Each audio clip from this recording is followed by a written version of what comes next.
Obrigado, KT. Vou passar então a palavra para o nosso último expositor, o Emerson. Muito obrigado.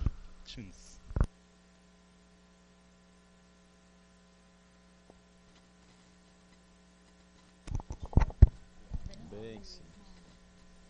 Tá ali, né, meu cara? É o nome da mesa. É o nome da mesa.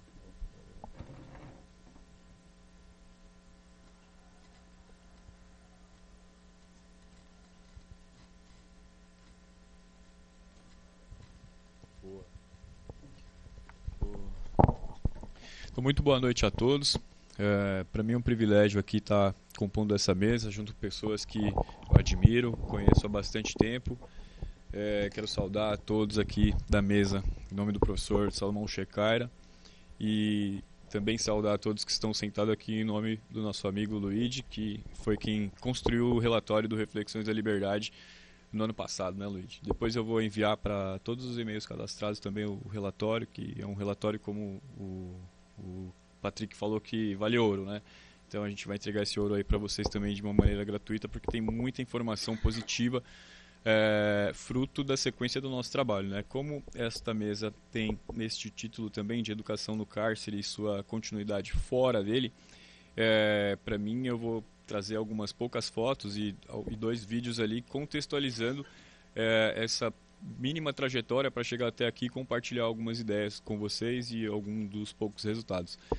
Este aí sou eu, quando eu estava preso lá no Adriano Marrei, já estando como monitor de educação dentro do pavilhão, dentro da penitenciária, né? Tinha em torno de 2.800 pessoas naquela unidade e cada pavilhão tinha 2 monitores de educação. Eu era um dos monitores de educação porque tinha ensino médio incompleto. Eu tinha segundo ano do ensino médio incompleto, isso já era uma grande diferença, né?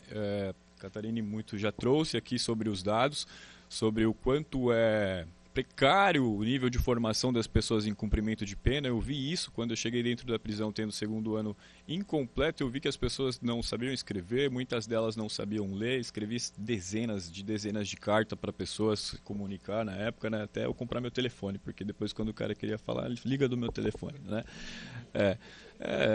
Né? E eu nem vou falar quando o meu telefone era pego pelo guarda, como que eu pegava de volta, né? Mas enfim, então, mas era legal escrever as cartas também, era muito legal, as pessoas traziam ali muitas informações, era muito rico. Então eu fui monitor de educação pela FUNAP, lá no Marrei.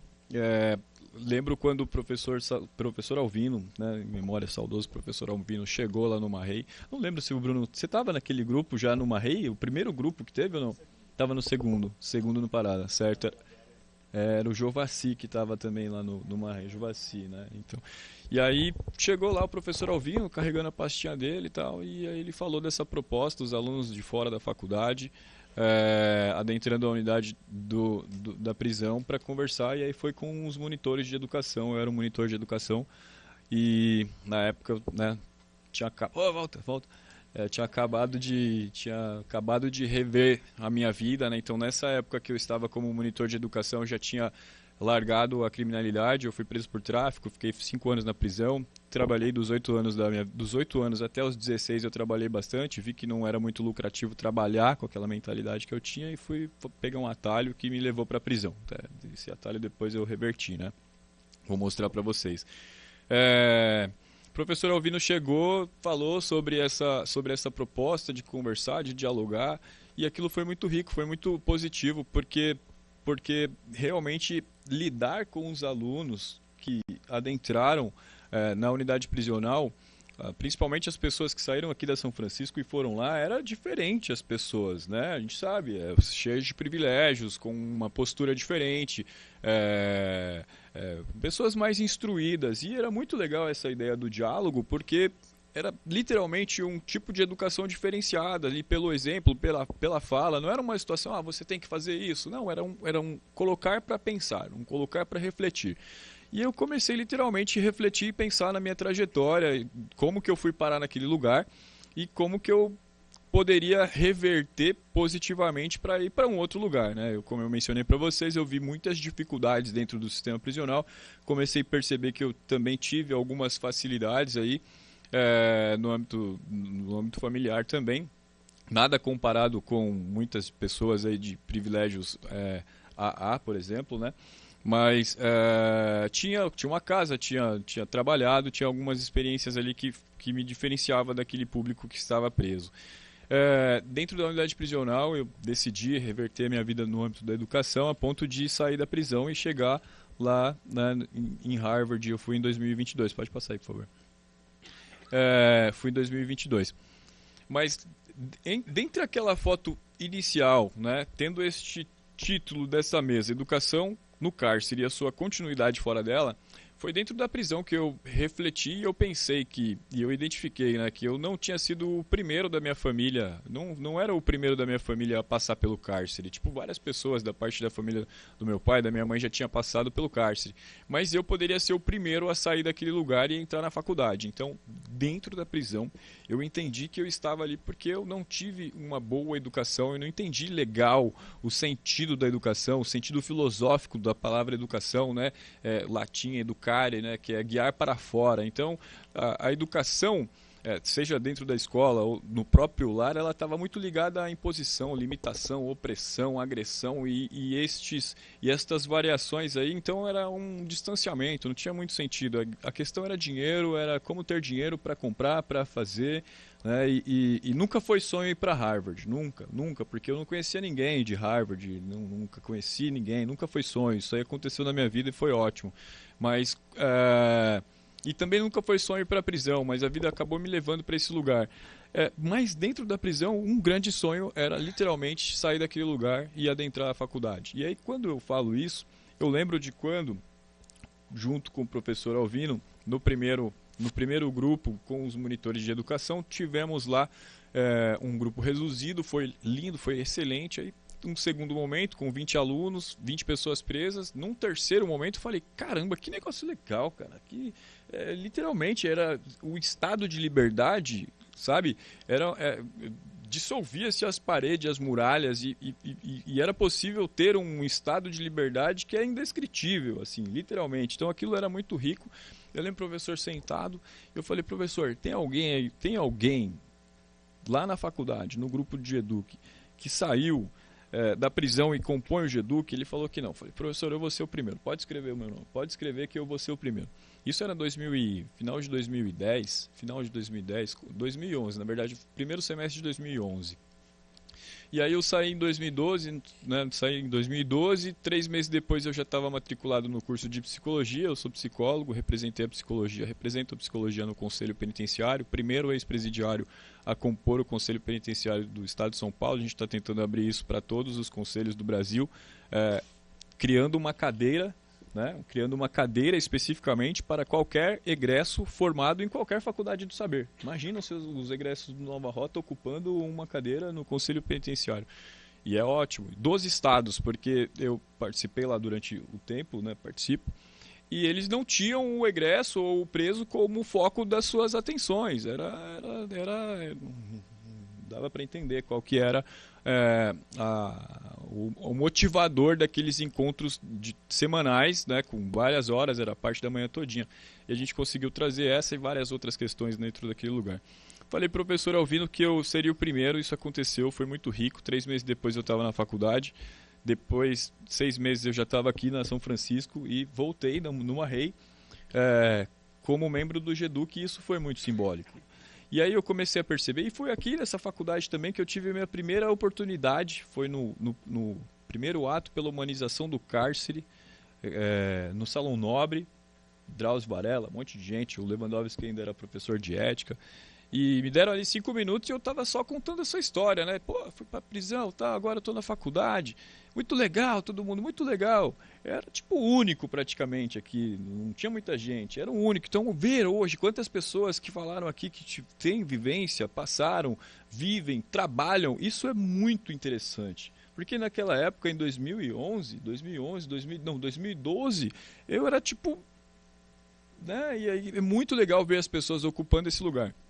Mas voltando a esse ponto, de que esta casa me abriu muitas portas, o professor Alvino me levou em muitos lugares, e a educação que eu iniciei dando uma atenção maior dentro daquele lugar, eu trouxe ela para minha vida aqui fora, a ponto de replicar ela fora com reflexões. Aí tem esse vídeo aí.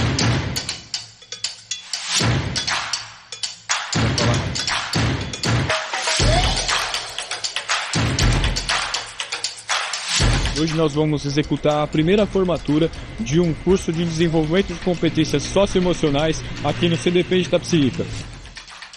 O CDP de Itapecerica é o lugar onde eu fui conduzido para cumprir os quase 5 anos de pena de prisão, onde eu passei neste lugar inicialmente. Então hoje é muito simbólico voltar neste lugar, trazer conhecimento, troca significativa com as pessoas, fazer esse fechamento aí com este primeiro grupo de pessoas em cumprimento de pena, com o curso de desenvolvimento de competências socioemocionais dentro da unidade prisional, com todo o apoio da Secretaria de Administração Penitenciária. Estou muito feliz por ter concluído esse curso com êxito, com perseverança e por agora estar num novo caminho, num novo percurso. Reconhecemos que é muito difícil fazer um curso em um sistema prisional e com essa porta aberta vai abranger muitos outros reeducandos para que possa refletir na sua vida, refletir nos seus caminhos e mudar o percurso das trevas e seguir a luz. Sou grato ao Emerson por ele estar trazendo esse reconhecimento para nós, uma reflexão da liberdade. Fico grato por ele estar trazendo essa aprendizagem para nós. Quando eu sair para a rua, eu vou usar como aprendizagem o que eu aprendi nesse curso. É mega emocionante a gente integrar a vida, os momentos de tristeza, de sofrimento. A gente está articulando e criando aí caminhadas e caminhos onde muitas pessoas vão passar, mano.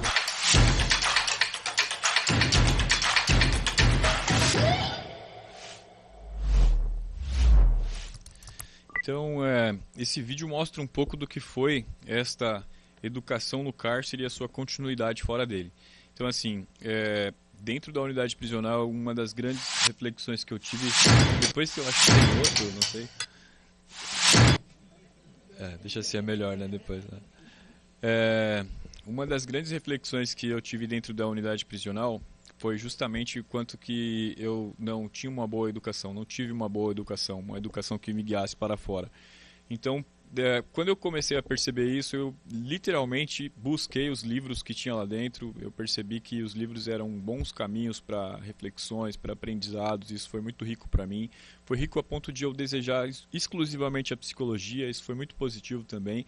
Foi rico a ponto de, em 2017, já formado como psicólogo, criar o Reflexões da Liberdade. Este trabalho deste vídeo que vocês viram, o Reflexo é uma das ações que a gente tem com o Reflexões da Liberdade. Nós conseguimos fazer um convênio com a Secretaria de Administração Penitenciária em 2022, durante 5 anos, onde nós podemos entrar nas unidades prisionais e ter uma metodologia de desenvolvimento social para dentro da unidade prisional, levando em consideração a condição de vida destas pessoas, e não somente a condição de vida delas, mas o que levou elas até estes lugares. Então, passando mais para frente aí, eu acho que tem que dar uns cliques duplos.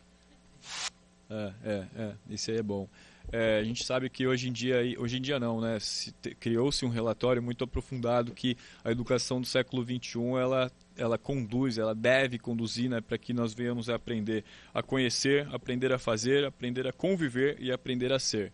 É realmente muito difícil você colocar ou condicionar quem saiu da prisão para voltar a estudar, fazer um EJA, fazer algum tipo de capacitação para concluir ensino médio, fundamental, médio, ou adentrar a uma universidade. O trabalho do Nova Rota é um trabalho realmente diferenciado, porque faz já uma seleção grandiosa e conduz quem está no tempo, mas ajuda quem ainda não está no tempo formativo do ensino anterior, para que eles possam acreditar que a educação pode elevar a vida. Então, lá dentro da prisão eu acreditei nisso, eu cheguei a pensar e literalmente conduzi minha vida para a educação, mas é muito sinistro de ver. A gente tem lá um banco de dados de 12 mil pessoas que estão cadastradas no Reflexões da Liberdade, que eu comecei dizendo, né, que nós criamos em 2017. Quem tiver Instagram também, agora é a hora aí já de olhar o Reflexões da Liberdade, seguir nós lá.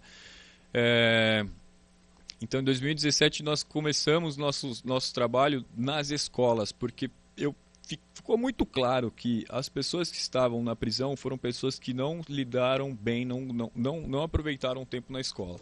Não porque foram rebeldes, mas porque a educação não conversa com a realidade dos jovens que estão ali. O professor uma pessoa, às vezes os professores, na grande maioria das vezes, ele está ali num sentido de meritocracia, falando, eu dei certo, eu estudei, eu fiz isso, fiz aquilo, é só você querer. Não é só querer. Às vezes o jovem está ali, ele apanhou antes de ir para a escola, ele não comeu, ele não tem estrutura. Então, a criminalidade, tudo isso que a gente já falou hoje aí mais cedo, né? Ela é convidativa. Ela é, literalmente, ela possibilita uma estrutura de poder. Eu estou falando da parte boa, mas eu estava envolvido no crime também. Então, o crime é sedutor, o poder é sedutor, a forma de você conduzir, de você coordenar, de você cobrar também. Então, é algo que é difícil você trocar por uma hipótese de mudança de vida, porque o cara ele precisa comer, ele precisa vestir, ele precisa pagar, ele precisa cuidar dos filhos, pagar aluguel, sabe, sair do barraco de madeira com chão de terra, né, que quando chove vira barro, ele precisa sair dessa condição e às vezes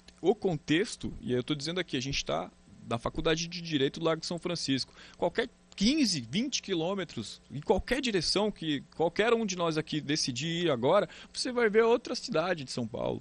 Você vai ver, por exemplo, Aracati, que é município de São Paulo, né? Aracati é um lugar que tem lá centenas de famílias, tem milhares de famílias que estão morando em condições deploráveis, entende? No meio do barranco, na beira do rio, né? da Guarapiranga. Então, essa é a nossa realidade. Isso daqui é algo que foi construído né, estrategicamente. Então, ter essa compreensão de que a educação dentro do cárcere, como foi dito hoje mais cedo, que os próprios professores da educação pública, eles preferem dar aula na prisão porque percebem que os presos eles dão mais atenção.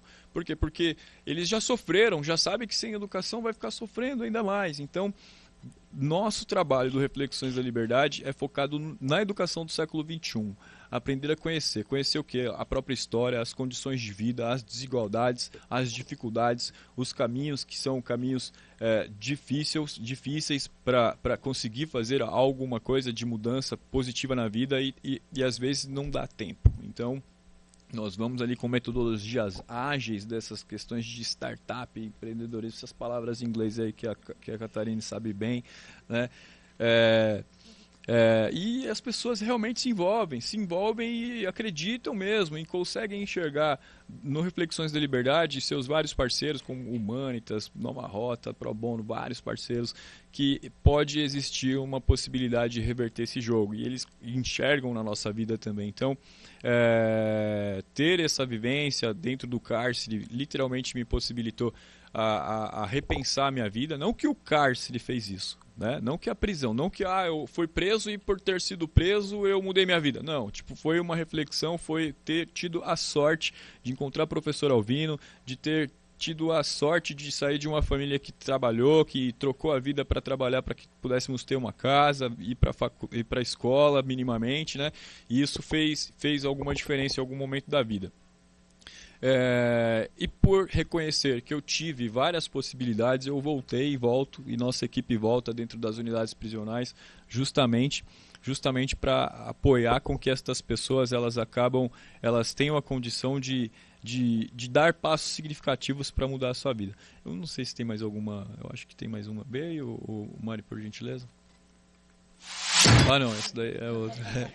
No caso o outro vídeo era sobre o depoimento dos gestores. Se a gente tem 5 minutos, eu acho que pode ser bom 3, né, que é o vídeo de 2 minutos antes, que é a opinião do pessoal da cadeia sobre... parece o mesmo, mas é diferente.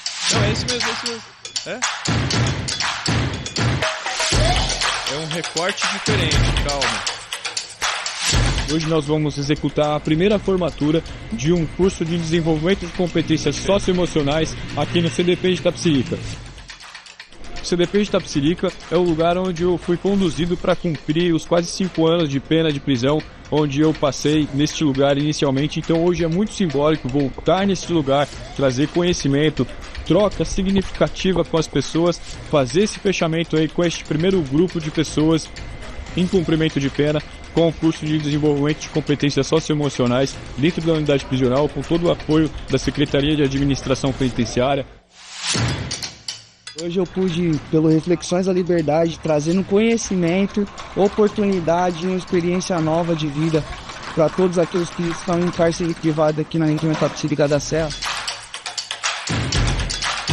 A nossa parceria, né, com Reflexões da Liberdade é de suma importância, né, pois possibilita trabalhar a inteligência emocional, né, por parte dos reeducandos, né, e visando, né, o pós-custódio, né, o seu retorno à sociedade, né, com dignidade e com liberdade de pensamento, de ações, visando novamente postura cidadã. A importância do grupo é sempre auxiliar, dar suporte aos projetos sociais que acontecem nas unidades prisionais. E hoje nós viemos prestigiar a formatura do Reflexões da Liberdade e a gente acha muito importante, é um projeto que traz essa reflexão para cada um dos reeducandos de uma forma bem pessoal, individual, mas ao mesmo tempo essa formação do coletivo. Dentro do que é possível, você, numa logística da unidade prisional, esses cursos sempre vêm a calhar, é um curso bem-vindo, uma vez que dá um outro foco na vida da pessoa presa. Então, para nós, é um curso muito bem-vindo, que a gente consiga estender as demais presos, aumentar a quantidade de turma, para que haja uma reeducação na vida do preso. Reflexões da Liberdade, ele visa justamente proporcionar para que vocês tenham uma visão diferente, uma reflexão de tudo o que aconteceu e que vocês viveram no presente momento. E vocês podem mudar essa realidade, vocês podem mudar o futuro de vocês. Falar de verdade, irmão, é realmente uma experiência única, tá vindo, tá podendo se posicionar aí com Reflexões da Liberdade. É mega emocionante a gente integrar a vida, os momentos de tristeza, de sofrimento. A gente está articulando e criando aí caminhadas e caminhos onde muitas pessoas vão passar, mano.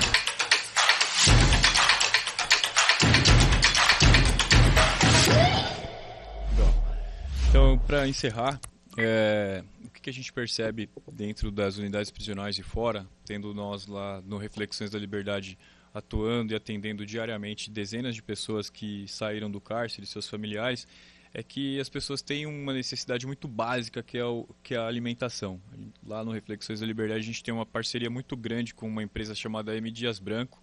Só esse ano já foi mais de R$600 mil que eles nos passaram em alimentos e a gente repassa isso de muito para as famílias, para as pessoas, até para os agentes, sabe? Até as pessoas que são os agentes penais, eles recebem o nosso kit, as pessoas lá dentro e principalmente os familiares. Então, assim, é bem difícil falar de educação se a pessoa está com fome, sabe? Então, todos aqueles aqui presentes também que falam de educação e que prezam pela educação, incentivam a educação, se perceber, e isso já está bastante claro, que existe uma insegurança alimentar na vida destes egressos ou pessoas em cumprimento de pena, busquem nós, porque a gente realmente, eu tenho uma casa grande especificamente para guardar comida e hoje agora está chegando mais 6 toneladas lá para nós. O pessoal está lá, os egressos, descarregando e guardando e depois vão entregar. Então, esse é um pouco do trabalho que eu venho desenvolvendo, né, junto com a minha equipe lá em Budas Artes. A gente tem atendimentos aí no estado de São Paulo, várias pessoas de outros estados também sendo atendidas, como eu disse, com psicólogos, advogados, assistente social. Estamos sempre na busca de melhorar, estruturar melhor os nossos processos, os nossos fluxos, mas já temos tido bons resultados de 2017 até agora e vamos continuar aí na caminhada, né? Agradeço aí a oportunidade.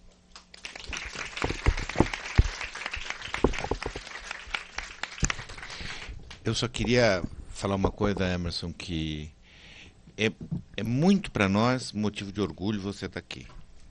Primeiro porque nos lembra uma pessoa das mais queridas, particularmente para mim e pro Bruno, que foi orientando do Alvino, que é o professor Alvino. O professor Alvino é uma das pessoas mais marcantes que passaram por essa faculdade.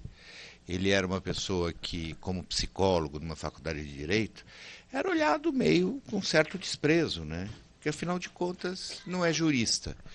Mas ele conquistava os alunos de uma maneira tão impressionante, e mais do que isso, ele conquistava os colegas, conquistava os estudantes da pós-graduação, e talvez essa conquista se devesse fundamentalmente à coerência do Alvino, né? O Alvino é uma pessoa extremamente coerente.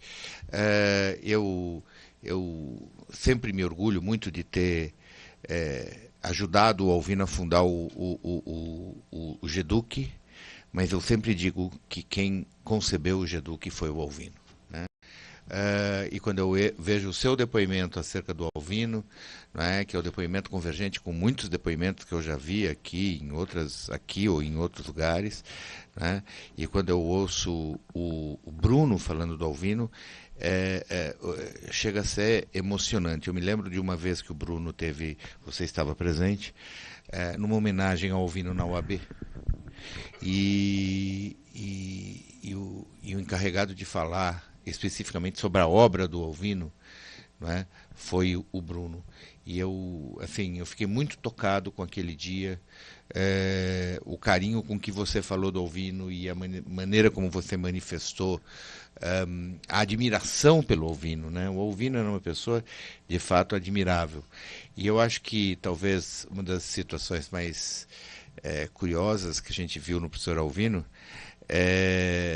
foi aquela que deu ensejo a um artigo que ele escreveu e publicou no boletim do Instituto Brasileiro de Ciências Criminais, que era o artigo que eu recomendo a todos, O Conversador da Praça da Sé, que é um artigo tão brilhante porque ele pega um morador de rua que começa a conversar com ele, fazer perguntas, e ele demonstra que aquele morador de rua tinha ensinado a ele Alvino, né? Quer dizer, então é uma coisa assim de uma sutileza e de uma sensibilidade que eu vou me permitir fazer aqui uma pequena que faltam ultimamente aos nossos colegas juristas, né?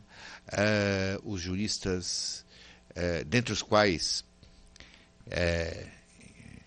eu me incluo, né? Eu não quero falar como a Lúrice disse, esqueçam o que eu escrevi de direito, porque não seria isso, mas evidentemente que nós juristas pensamos de uma maneira atravessada, né? A gente pensa sempre com esse olhar positivista, e o Alvino não tinha isso, né? Ele não era jurista, embora ele convivesse com os juristas, embora ele entendesse os juristas, embora ele entendesse o direito, embora ele tenha feito um curso em Salamanca sobre direito, né, para poder fazer a sua defesa de tese pela primeira vez nesta casa, em criminologia, na área de criminologia. Ele, de certa forma, o departamento se adaptou à área de criminologia por conta do professor Alvino.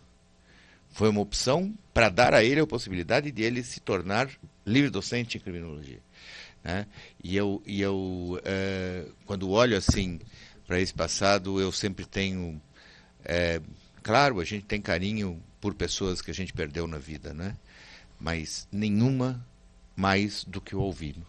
Talvez eu que não tenha convivido tanto com o Roberto, convivi um pouco, até mandei uma mensagem naquele dia, só uma pessoa se equipara ao Alvino, que era o Roberto, que ele tinha aquele carisma, né? Uma coisa. Então, de certa forma, esta mesa é uma mesa que homenageia Alvino e Roberto, né? Isso é muito gostoso.